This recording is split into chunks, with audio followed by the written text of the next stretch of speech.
Hello, hello. Welcome again to the All In podcast with Nate Peo. Of course, I'm your host, Nate Peo. My guest today is Crystal Morris. I'm super excited to welcome Crystal to the show.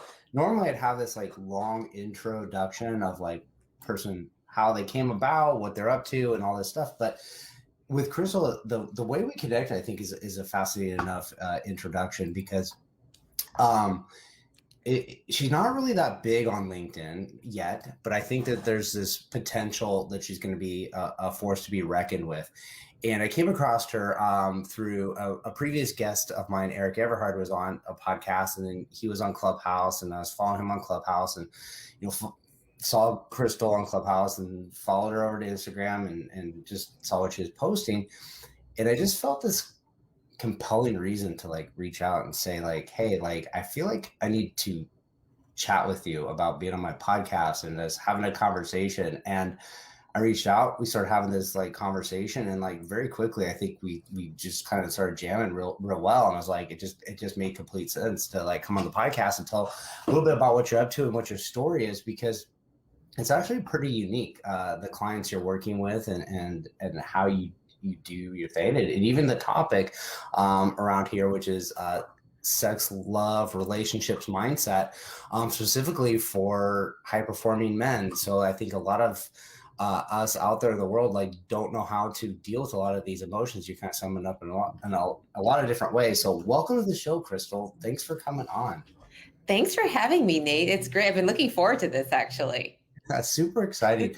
So for people that don't really know a lot about what Clubhouse is, it's just I don't know, how would you describe, an audio podcast type verbal interaction meeting room? I don't know. How would you describe I'd say it's like a Clubhouse? live podcast. That's exactly what it feels like. And there's different clicks. And I kind of equate it kind of like going to school.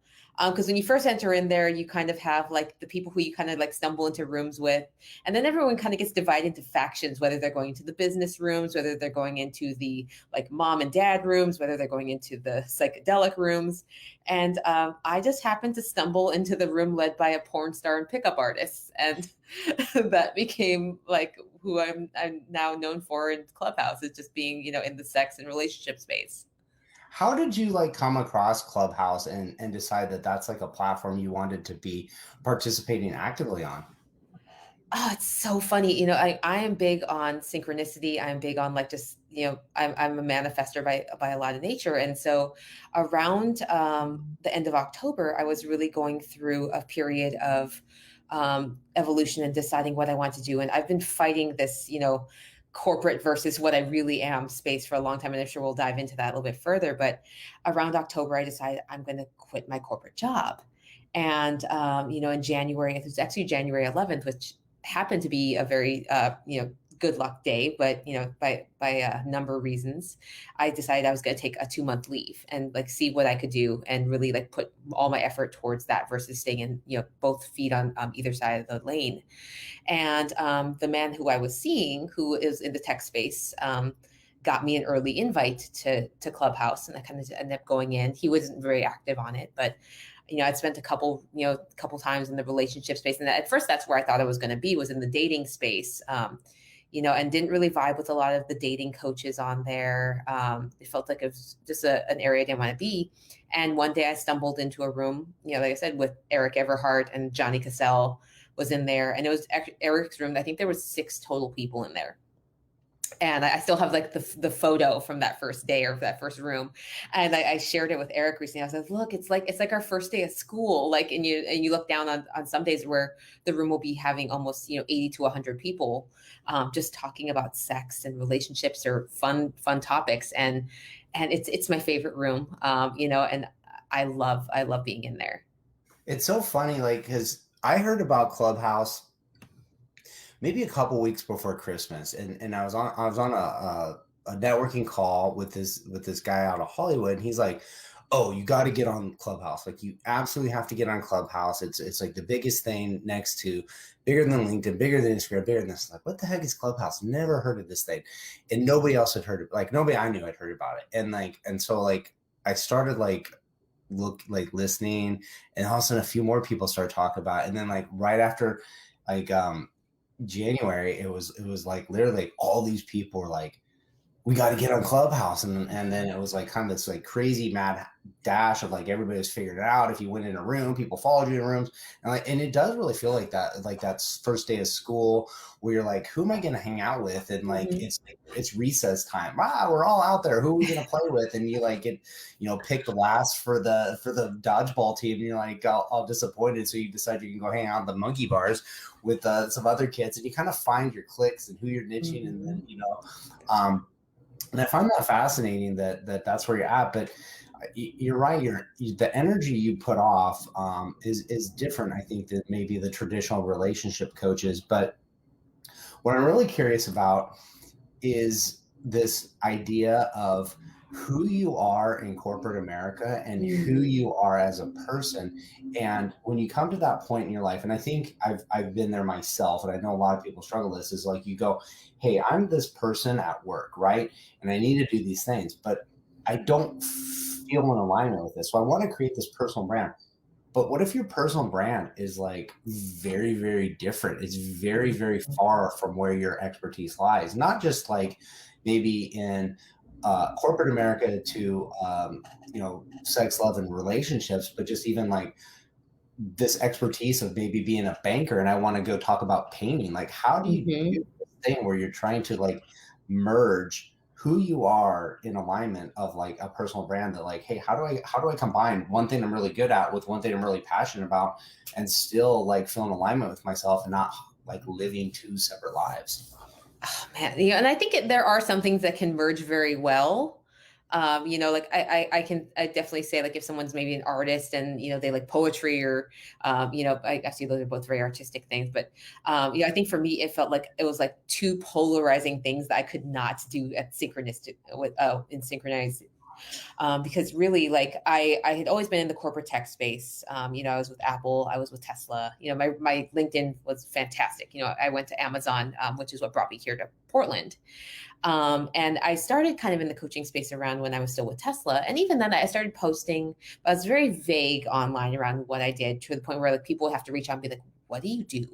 Like, and then I'd explain it more over the phone, but I never put that energy out there of like, this is who I am. And definitely, even on the sexuality side, I played very on the conservative space. So I was afraid of getting, having people I worked with see anything. I never put anything on LinkedIn, obviously. And it's funny because that's really where my target market would be was, that type of person, and my avatar. But with that being said, like as I continued down the path, it really came to this tipping point of like, you have to choose.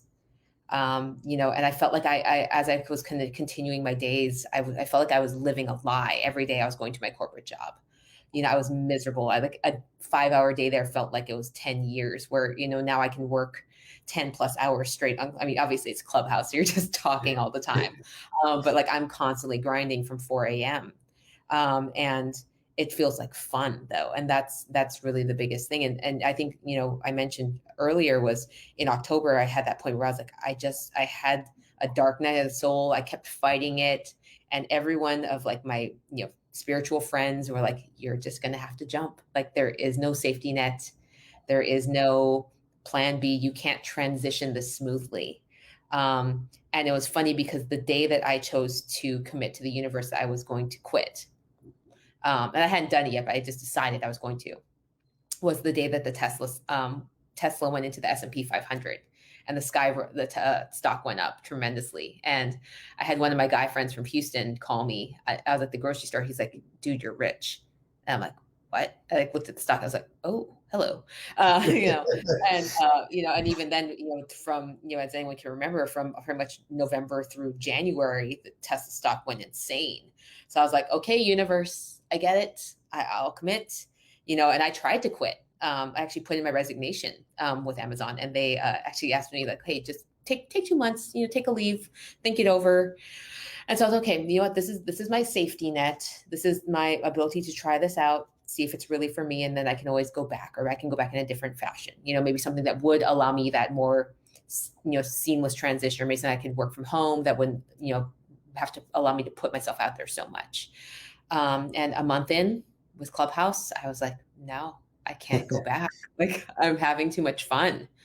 It's Um, weird when you find that like something that makes you so miserable to wake up every day and go do that. But you're like, do I do that for 10 years, 20 years, 30 years? And is this your life forever? Or do you follow that thing that really is your passion, that calling? And I think a lot of people, um, they want to find their calling. They're not sure what their calling is. So it even makes it harder to make that transition. But we've been a little bit vague about what it is exactly you do and who you work with, but let's Yeah. talk about that. What do you do, and how did you realize that that was your calling? Whew. I mean, so my actual space is I work basically with men who are more on the driven side. So I wouldn't say necessarily like CEO level types, but people who are in the white collar industry, who have kind of gone through their paces. I originally started out working with divorced men because that's a lot of my background is, being divorced twice and helping my male friends through that. And what I found is, particularly the 35 to 50-year-old range, I have a very soft spot for because I've recognized the transitions that they have in the evolution of their careers, having to like build a family, building up all of these things, and sometimes then going like, "What the hell am I even doing?" Because I don't know why I'm doing it anymore. Particularly when they go through either divorce, loss, or just realizing like I don't recognize my partner, I don't recognize myself, my sex life sucks, and it's just been this really fascinating space. And now I'm kind of just in this race against time, at least with myself, on getting all the knowledge I wish I had spent more time doing while I was in that tech space. And I'm fortunate enough that I was very good at investments that I can pretty much just do this for fun and continue doing this and not worry about having to have some sustainable regular income and as I'm doing things and be very cognizant and conscientious about how I choose to build out my brand. Where I feel like some people have to like, I need 10 clients now or I can't pay my rent. Um, and with that, I think comes a level of authenticity that comes through because people don't feel like I'm trying to sell them anything. They're not trying to, buy some bullshit. And really, it's just being able to be authentically me. And I think what helps is because I lived in that space, in that like tech industry, the FANG groups, and I know that what most of those people go through. I know the work stress that comes with working a 10+ hour day and then having your boss call you saying you have to get on a conference call at 10 p.m. because things are about to blow up. So having that lifestyle is very resonant with me, and so I understand how that can impact also the family life. Yeah, that's pretty crazy. But one of the things I think when I first reached out to you, I was like, what are you doing? What are you up to? And your response was, I feel like I've been blessed in life and I'm here to give back. I'm here to share a lot of my knowledge. And I'm not really asking or looking for anything other than to just give back. And that's not a response you get very often. Most people, they want to be, give and take, but they're not so open like, hey, I'm here to give back. I'm here to learn, but I'm here to share what I've learned and help others through it.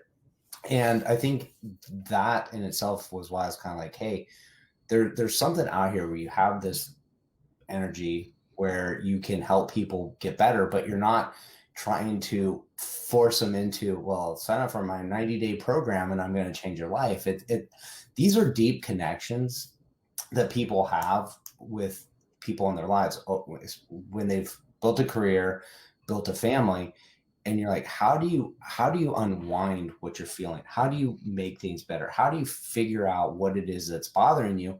And over the course of a 30-minute discovery call, decide like, hey, this is the person I want to work with because they showed me some 10 tips to better life. And it's like you can't do that. You really need somebody that's going to look at it and go objectively, what's going on, and where is this coming from? Dive deep, look inside of it, and provide like real advice and real input to move to that next level. How did you like realize that you had this ability to connect with people on an intimate level and start pulling this information from them where they would just trust you to share and take your advice? It's so funny because I wasn't always like this at all.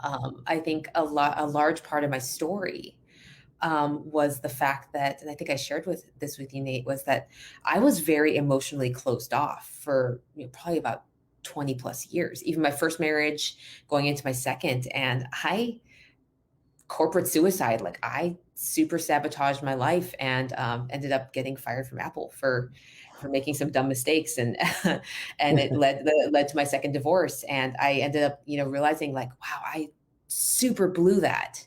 And, it led me to a space of looking at myself and being like, wow, like, how did I get here? And I even hesitated even saying that piece about getting fired, right? Because it's like, it's corporate embarrassment to say that. You never admit that you got fired. And I hid that for so long, even, through a lot of spaces. And with that, it definitely was this level of like, wow, I can finally speak my truth. And, with it, I kind of started helping my friend, who's going through his divorce. And, what happened was he called me, and we worked together at Apple. And he said, hey, like, you're good at divorce, right? And I'm like, oh, okay, screw you too. Like, what are you talking about? And, he goes down this path of telling me that, and he was a, high level in a different company now, built everything up, Stanford MBA, like all these things, and just constantly building up for his family. And he's like, my wife is cheating on me. And, a family of 10 years. And as we kind of went through the process and, what started out as one day a week conversations turned into once a day for an hour. And before I knew it, I was his coach and just going through these things. And it really led me to a space of overcoming my ego of what I did wrong in my relationship. And like, wow, like I really screwed up, and helped me to heal my second relationship and like apologize to my second husband about what I did. The second thing was, kind of just addressing my demons around what happened with my corporate career, why I made that conscious choice to just blow things up when I knew damn well what I was doing.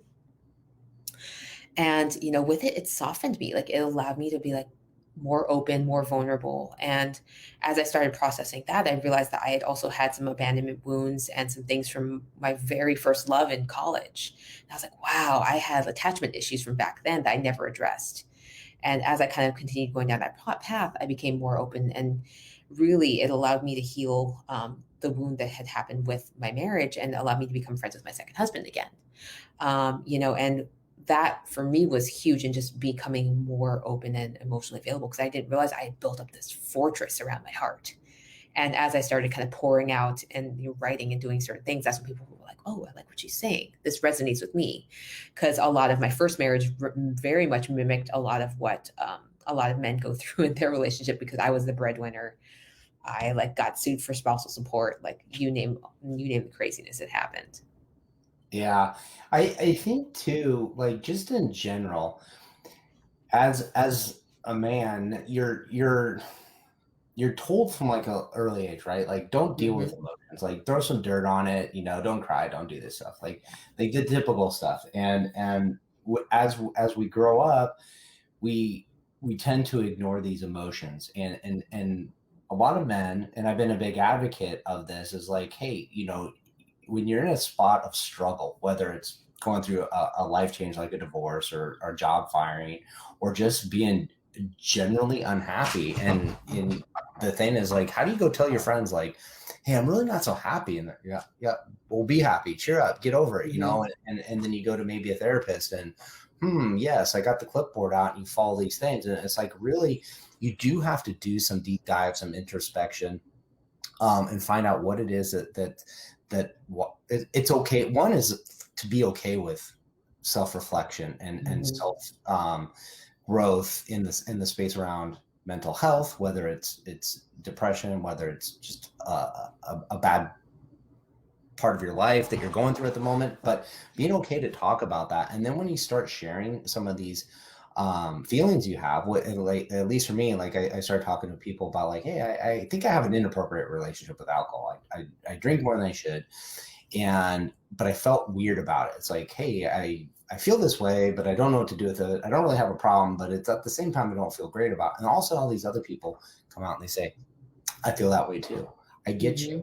I've been in that spot. Let me help you. And you're like, wow, I don't have to be this way Yeah. all alone. And so for me, whether or not my choice is to continue to drink or not drink or socially do it or whatever, the point is you should be able to reach out and say, hey, something doesn't feel right with me. How can I make it better? and that's okay to have a conversation around that. And then finding people that can resonate and support it is also good, because a lot of times you don't even know where to turn to look. Mhm. Like, who do I even go talk to? Who can I trust and who can I resonate with? So I think what you're doing is definitely a very needed service. And people are going to relate to different people. So like you said, it's like that schoolyard thing, right? Like, if I go to the therapist and I'm not resonating with them, I'm not going to go back. But you need Yep. to connect with people who you connect with and having different points of view. So fantastic that you've discovered your calling and where you're taking things. So, um, you know, where do you where I'm going to kind of back up, but how much, of this self-reflection led you to get involved with some of the practices I know that you do with, like, around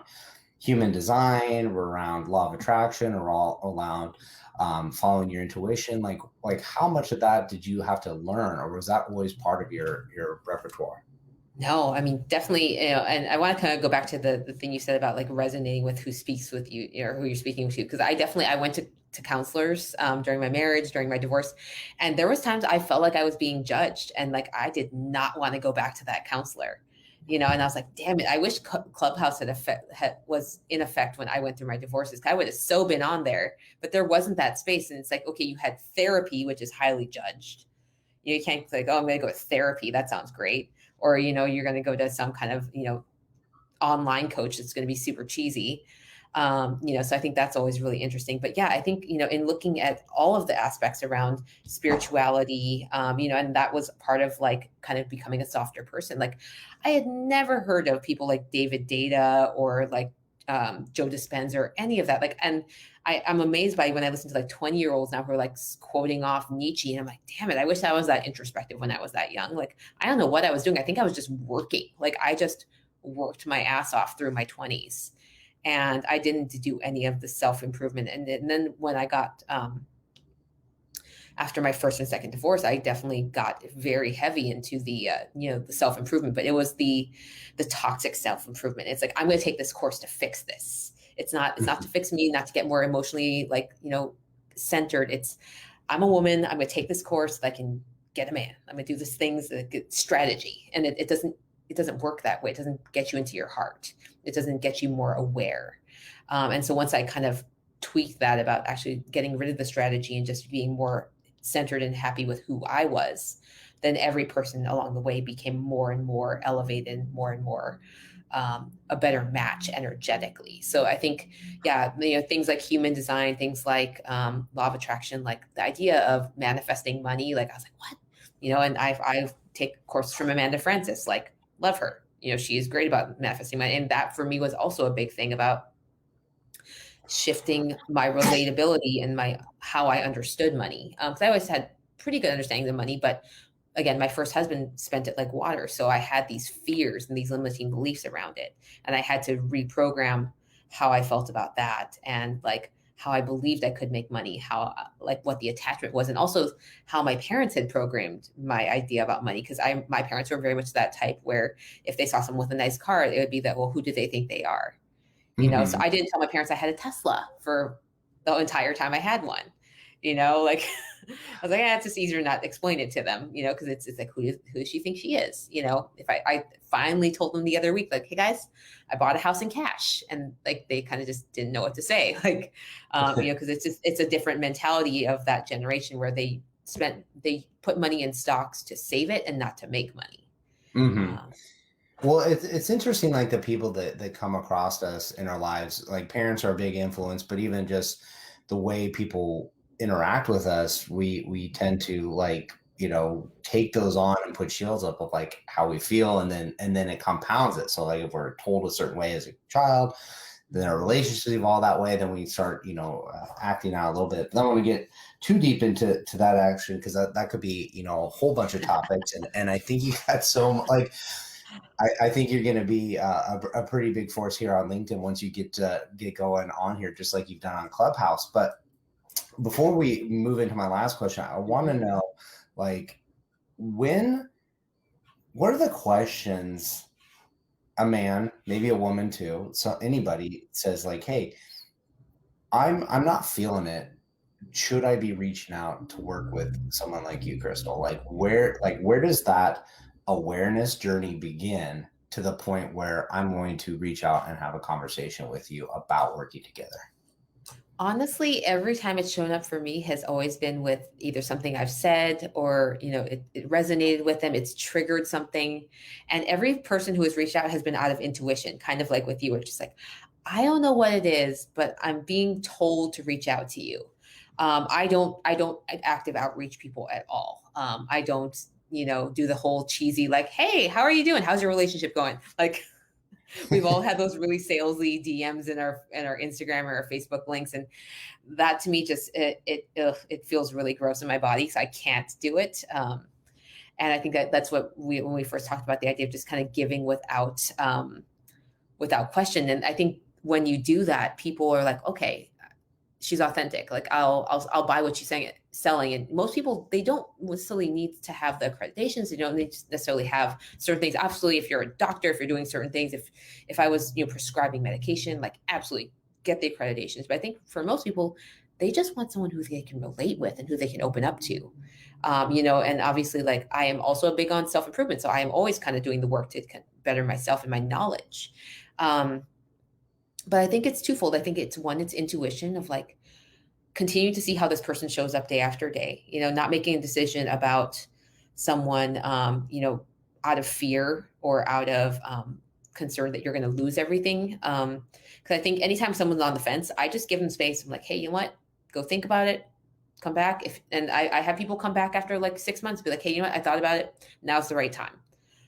Because I never want to work with anyone when they're in a form of scarcity, but more of like they're inspired to move forward, when they want to better themselves, when they want to resolve or work through things. Hmm. And there are people, there are other coaches on Clubhouse, there are other people I know who work in the trauma space who are, have that really deep rooted stuff. My energy can't handle that a lot of times. I like to outsource that. But I like to think I kind of take people from like good to great. Like I build people back up, get them into their ascension of power and, get them the relationships they want and just make them feel like freaking kings. Yeah, and I think you have that background of working in high stress level, high performance jobs that people are gonna like. If you're looking to be inspired to greatness, you're a person that like truly is always like, hey, we want to do better, we want to self evolve. Like you're gonna want somebody that's can relate. And we talk a lot about empathy and authority. Is the empathy is like I've been in your shoes, right? I've felt Hmm. those same things. I maybe even understand it better because being a woman, it probably put a lot more pressure to compete with the men for whatever the promotions and maybe the evaluations, the work. Like there's a little bit of added pressure of like, hey, Hmm. you're doing this. So you're going to have a better impact, an instinct of what people are going through. But then you've also switched and turned into where your passions lie. And sometimes that's what it is. It's like the reason you're conflicted is you're not in alignment with who you are as a person, and we got to find that. And it's not always like abandon the job and go sell tacos on the beach in Costa Rica, but sometimes it's just, hey, this part of you need to leave behind, and this part is where you need to focus. So I think that is going to bring a lot. That's the empathy. And then the authority is you have experience of going through it, and you've also had experience with coaching other people through it. So I think you got a lot of potential out there. And that does lead me to my next question, which is, Hmm. what does it mean to you to be all in? Oh man. Um, to me, all in means being willing to risk it all, being willing to, I changed my LinkedIn yesterday. I told you that. Like I was like, okay, I'm gonna put it up there. I'm gonna put up that I'm a sex and relationship coach. Everyone on my LinkedIn space is gonna see this now. It meant, quitting my 6-figure corporate career with a company that people would kill to work with. It meant trusting that the universe is going to have my back, and I will figure out ways to make money while I start this up.